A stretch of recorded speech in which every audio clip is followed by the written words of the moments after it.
Shooting কিংবা অভিনয়ে নয়, বিএনপির ৪৭তম প্রতিষ্ঠাবার্ষিকীর অনুষ্ঠানে কুষ্টিয়ার খোকসাতে এসেছিলেন ঢালিউডের জনপ্রিয় চিত্রনায়িকা অপু বিশ্বাস এবং চিত্রনায়ক নীরব।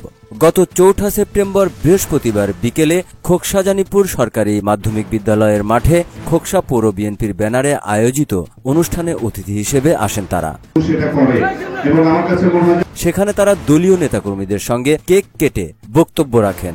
খোকসা পৌর বিএনপির সাবেক সাংগঠনিক সম্পাদক রিপন হোসেনের পরিচালনায় এ সময় কয়েক হাজার ভক্তবৃন্দ ও দলীয় নেতাকর্মীরা উপস্থিত ছিলেন। তবে বিএনপির প্রতিষ্ঠাবার্ষিকীতে আওয়ামী লীগ থেকে মনোনয়ন চাওয়া অভিনেত্রী অপু বিশ্বাসকে অতিথি করায় এ নিয়ে জেলা জুড়ে চলছে ব্যাপক আলোচনা সমালোচনা। সামাজিক যোগাযোগ মাধ্যমে অপু বিশ্বাসের একটি ভিডিও শেয়ার করেন অনেকেই। সেখানে অপু বিশ্বাসকে বলতে শোনা যায়, আমি আওয়ামী লীগ ধারণ করি, নিজেকে আওয়ামী লীগের কর্মী মনে করি এবং সংরক্ষিত আসনে প্রার্থিতাও চেয়েছিলেন তিনি।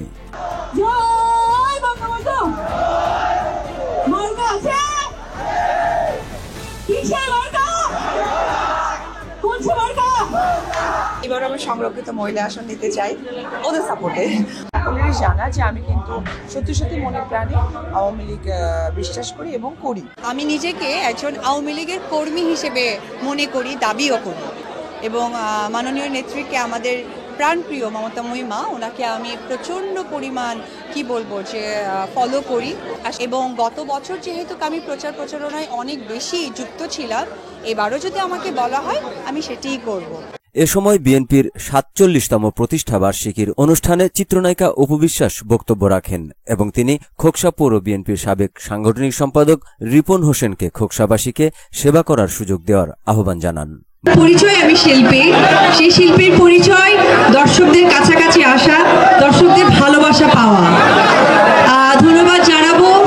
আমি শুনলাম আপনারা ঠিক 12টা থেকে এখনো পর্যন্ত বসে আছেন, বাইরে প্রচন্ড গরম, তার মাঝেও বসে আছেন। এটা আসলে ভালোবাসার বহিঃপ্রকাশ ছাড়া কিছুই না। এবং উপস্থিত স্টেজে যারা আছেন গণ্যমান্য ব্যক্তিবর্গ বা ব্যক্তিত্ব, তাদেরকে আমার অন্তরের অন্তঃস্থল থেকে সালাম, অভিনন্দন। আমার এই প্রথম আসার সুযোগ হয়েছে, তার জন্য স্পেশাল ধন্যবাদ জানাবো আমার এবং আপনাদের সকলের প্রাণপ্রিয় বড় ভাই রিপন ভাই। এবং রিপন ভাইয়ের জন্য একটা করতালি চাই।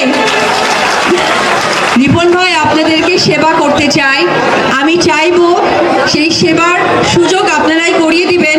বিএনপির এ প্রতিষ্ঠাবার্ষিকী অনুষ্ঠানে অতিথি হিসেবে উপস্থিত ছিলেন চিত্রনায়ক নীরব। তিনি এমন সুন্দর একটি অনুষ্ঠানের জন্য আয়োজকদের ধন্যবাদ জানান।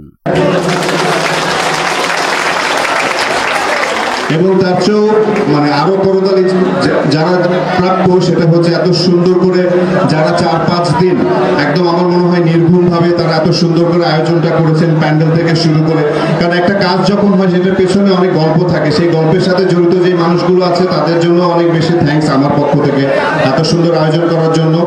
এবং রিপনের কথা না বললেই নয়, রিপনকে আমি চিনি অনেক বছর, 7-8 বছর, আমার মনে হয় 8-10 বছর হবে রিপনের সাথে আমার পরিচয়। বাট রিপন অসাধারণ একটা ভালো ছেলে এবং আমি জানি যে রিপন যখন ঢাকায় থাকে এবং যখনই কোনো কাজ শেষ করে রাতে বা সন্ধ্যায় যখন দেখা হয় তখন খালি এই খোকসার গল্পই করে।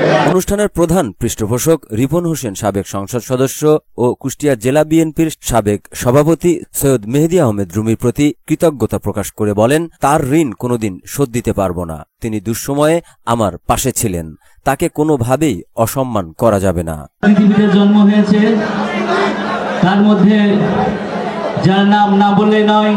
আমরা হয়তো আগামী দিনে রাজনীতি করার জন্য আমাদের একটা আলাদা চিন্তা ভাবনা আছে, কিন্তু তাদেরকে অসম্মান করে নয়, কারণ তারা আমাদের রাজনীতির গুরু। আমি অনুষ্ঠানটা করছি তার মানে এই না যে আমি অনেক বড় কিছু হয়ে গিয়েছি, বুঝতে পেরেছেন? আমাদের শ্রদ্ধাভাজন নেতা সৈয়দ মেহেদী আহমেদ রুমি আমাদের কুষ্টিয়া জেলা বিএনপির অন্যতম নেতা, তাকে অসম্মান করার যোগ্যতা আমার নেই। আমি সারা জীবন যতদিন বাঁচবো তার ঋণ কোনোদিন আমি শোধ দিতে পারবো না। কারণ যে কোনো দুঃসময়ে সৈয়দ মেহেদী আহমেদ রুমি আমার পাশে ছিলেন। তবে এ ঘটনায় তীব্র সমালোচনার মুখে জেলা বিএনপির সদস্য সচিব জাকির হোসেন সরকার তার ভেরিফাইড ফেসবুক পোস্টে লেখেন, কুষ্টিয়া জেলার অন্তর্গত খোকসা উপজেলার তথাকথিত রিপন হোসেনের সাথে বাংলাদেশ জাতীয়তাবাদী দল খোকসা উপজেলা শাখা অথবা এর কোনো অঙ্গ সংগঠনের সাথে সম্পর্ক নেই। তবে বিএনপির প্রতিষ্ঠাবার্ষিকীতে আওয়ামীপন্থী নায়িকা নিয়ে এসে কেক কাটায় বিএনপির তৃণমূল নেতাকর্মীদের মধ্যে চলছে কানাঘুষা আর মিশ্র প্রতিক্রিয়া।